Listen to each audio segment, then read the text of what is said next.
प्रदेश अध्यक्ष की जिम्मेवारी ऊपर थी और पार्टी ने फिर मुझे हरियाणा के मुख्यमंत्री के रूप में बनाया। तो पार्टी ने सर्वसम्मत ये निर्णय लिया कि मोहन लाल बड़ौली जी प्रदेश के अध्यक्ष होंगे, क्योंकि दो एक बड़ी पोस्टें ऐसी हैं पैरेलल काम करने में, हरियाणा प्रदेश के अंदर दिक्कत न आए और अब गति से वो काम की और गति बनेगी। मैं मोहन लाल बड़ौली जी को आज उन्होंने पदभार ग्रहण किया है, बहुत बहुत बधाई और शुभकामनाएं देता हूं। मोहन लाल कौशिक जी जो लगातार पार्टी के निष्ठावान कार्यकर्ता रहे हैं, जिन्होंने अपना पार्टी में जीवन बूथ से शुरू किया है। ये भारतीय जनता पार्टी है कि एक छोटे कार्यकर्ता इस पार्टी में प्रदेश अध्यक्ष, राष्ट्रीय अध्यक्ष, मुख्यमंत्री, प्रधानमंत्री ये इस पार्टी में बन सकता है। नहीं तो कांग्रेस में तो परिवारवाद है और वहां परिवारवाद से सिवाय कोई सोचा नहीं जाता, यहाँ कार्यकर्ताओं के बारे में सोचा जाता है। मोहनलाल कौशिक जी का जो कार्यकाल रहा है, मैंने कहा कि बूथ से इन्होंने अपनी राजनीति शुरू की, मंडल के अंदर काम किया, जिला में काम किया, प्रदेश में किया, जिला परिषद का चुनाव लड़े, आज माननीय विधायक भी हैं राई से। मैं इनके कार्यकाल आज पदभार ग्रहण किया है, इनको बहुत बहुत बधाई और शुभकामनाएं देता हूं। और हरियाणा के अंदर हम दोनों मिलकर के, सरकार और संगठन मिलकर के मजबूती से हरियाणा प्रदेश के अंदर काम करेंगे और बहुत बड़े मैंडेट के साथ तीसरी बार हरियाणा के अंदर कमल का फूल खिलेगा। और कमल का फूल तो खिलेगा, नरेंद्र मोदी जी के नेतृत्व में हरियाणा को और गति से आगे बढ़ाने का काम हम करेंगे, क्योंकि कांग्रेस आज झूठ का सहारा ले रही है, झूठ बोल करके लोगों को वो गुमराह करती है, तरह तरह के लॉलीपॉप देने का काम करती है। अब भूपेंद्र सिंह हुड्डा एक यात्रा शुरू कांग्रेस कर रही है, परंतु जो नाम दिया है वो अपने 10 वर्ष के कार्यकाल बताने चाहिए इसके लोगों को, अच्छा रहेगा। नाम तो उसने अच्छा दिया है, परंतु वो 10 साल के जो मुख्यमंत्री था उसका कार्यकाल रहा है, उसके ऊपर जरूर प्रकाश डाले भी हमने ये किया है, हमने वो किया है, हम 3 दिन में गैस का सिलेंडर देते थे और नौकरियां हम भ्रष्टाचार के ऊपर देते थे, बदलियां हम भ्रष्टाचार से करते थे, बताना चाहिए उसको, अच्छा रहे। अच्छा, कांग्रेस में जिस तरह से कह रहे हैं कि सर्वे के आधार पर वो टिकट वितरित करेंगे, बीजेपी पार्टी में क्या क्राइटेरिया रहेगा? विधानसभा नजदीक है। देखिए, हमारे यहाँ तो कार्यकर्ता है और बाहर से जो हमारा व्यक्ति दूसरे दल से आया है वो जीतने वाला है, तो ये हमारे सभी समीकरण चलते हैं। कार्यकर्ता उसका पार्टी के अंदर सम्मान और पार्टी कार्यकर्ताओं को मजबूती से चुनाव लड़ाती है। मैं उसका उदाहरण हूं, मोहनलाल बड़ौली उसके उदाहरण है। मैंने उदाहरण दिया है कि पार्टी लगातार कार्यकर्ताओं को गढ़ करके उनको आगे बढ़ाने का काम करती है। ये प्रथा ये भारतीय जनता पार्टी में है, एक छोटे कार्यकर्ताओं को धीरे धीरे विकास करके फिर उसको आगे बढ़ाना। मोहनलाल बड़ौली जी भी एक बूथ से शुरू की राजनीति, विधायक भी हैं, सांसद का चुनाव लड़े। मैं खुद विधायक रहा हूं, सांसद रहा हूं और आज हरियाणा का मुखिया के तौर के ऊपर बैठाने का काम भी पार्टी ने किया है। पार्टी धीरे धीरे कार्यकर्ता को आगे। मुख्यमंत्री जी 3 महीने में चुनाव में कितनी बड़ी चुनौती है और आपके हर भाषण में कोई नेता भूपेंद्र सिंह हुड्डा का जिक्र क्यों होता है? नहीं, देखिए, मेरा जिक्र ये नहीं होता कि मैं किसी के ऊपर वो कटाक्ष का है। जब वो इस प्रकार की बातें बोलते हैं, झूठ बोलते हैं वो लोग, वो झूठ ये बोलते हैं कि हम ये करेंगे, हम वो करेंगे। भाई तय 10 साल मुख्यमंत्री रहा, तेरे को कौन सा हिस्से पे दिए थे? किसी ने कर देना चाहिए था काम, क्यों नहीं कराया? अब याद आया क्या?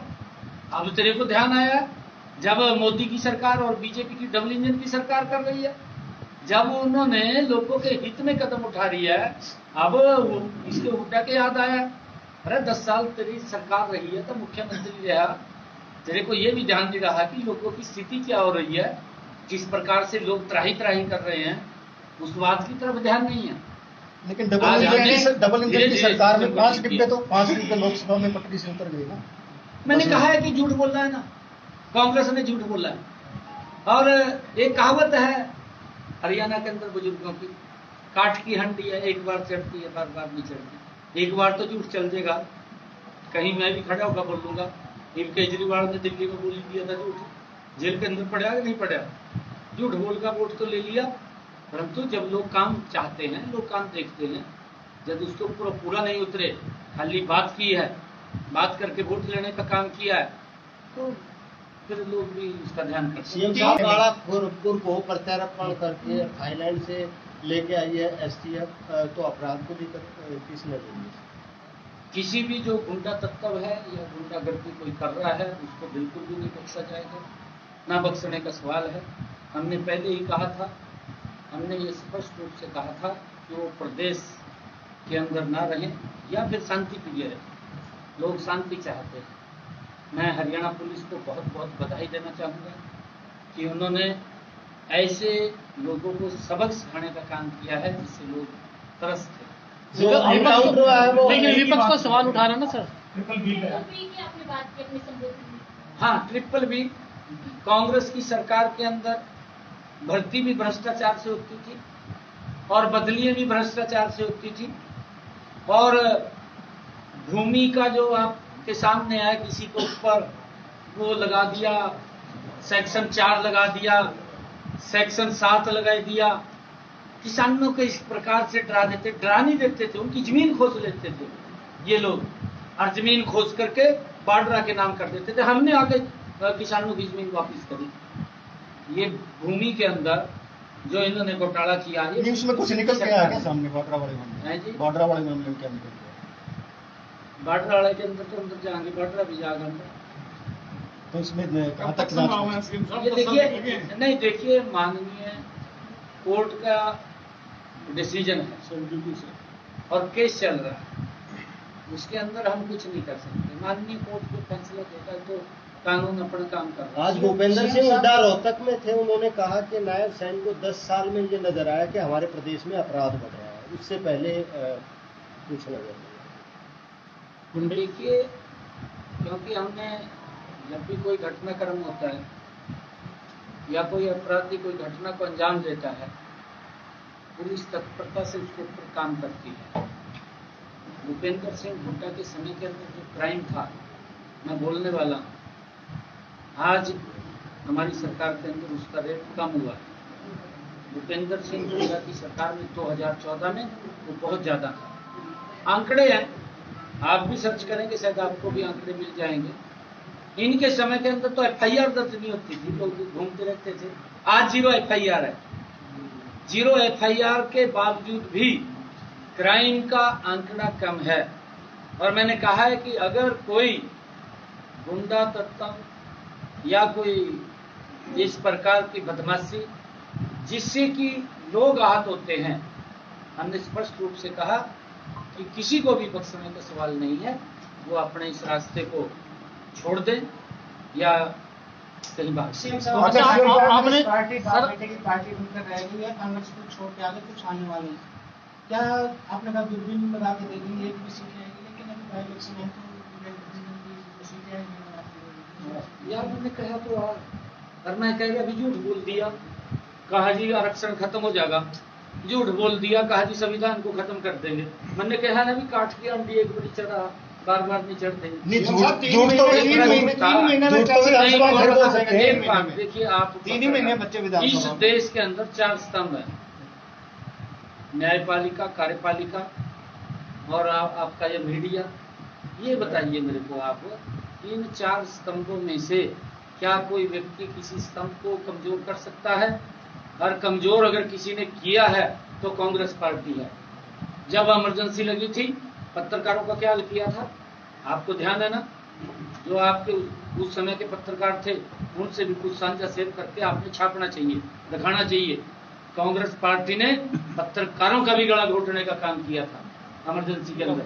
कहाँ कानून था? इस ढांचे को भी अच्छा सीएम साहब अमित शाह का दौरा, सीएम साहब अमित शाह का दौरा, इमरजेंसी डे घोषित किया। महेंद्रगढ़ में अमित शाह का दौरा है। केंद्र सरकार ने 25 जून को इमरजेंसी डे घोषित किया। बिल्कुल ये बताओ आप क्या जिस तरह से जो मंशा इसके पीछे मंशा क्या है? कोई मंशा नहीं है जी। आने वाले जो पीढ़ी है उनको ध्यान रहना चाहिए, क्योंकि जो आने वाली पीढ़ी है उनको तो पता नहीं लगता क्या काम किया है। उसके बारे में हम महापुरुषों का जन्मदिन क्यों मनाते हैं? हम महापुरुषों का जन्मदिन इसलिए मनाना शुरू किया है कि आने वाली पीढ़ियों को उस इतिहास के बारे में ज्ञान हो। नहीं तो वो सोचते हैं अभी रहा है सारा का सारा, उनको ये तो नहीं पता भी आने वाली पीढ़ियों को आजादी कैसे मिली है, किन लोगों ने कुर्बानियां दी, किन लोगों ने अपने आप को इस भूमि के ऊपर खपाया है। वो महापुरुष, वो क्रांतिकारी वीर, उनके दिवसों को मनाना ये सरकार ने, हमारी सरकार ने शुरू किया। इसीलिए किया कि उस इतिहास के बारे में आने वाली पीढ़ियों को ध्यान रहे।